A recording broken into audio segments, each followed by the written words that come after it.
அக்கா சாப்பிட என்ன வேணும்? பிரியாணி செய்யலாமா? தலைப்பாக்காடி ஸ்டைல. ஓகே.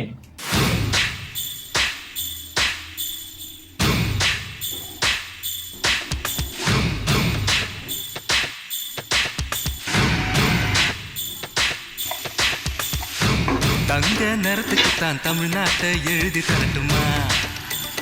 உன் கண்ணு அழகுக்குத்தான் கன்னட நாட்டை வாங்கி தரட்டுமா? தங்க நிறத்துக்குத்தான் தமிழ்நாட்டை எழுதி தரட்டுமா? உன் கண்ணு அழகுக்குத்தான் கன்னட நாட்டை வாங்கி தரட்டுமா? நீ பார்க்கும் பாதைக்காக பஞ்சாபையே கேட்கட்டுமா? நீ காட்டும் அன்புக்காக ஆந்திராவை கொடுக்கட்டுமா? உத்தரவை சொல்லிவிடு, உப்பி தேசம் உனக்குத்தான்.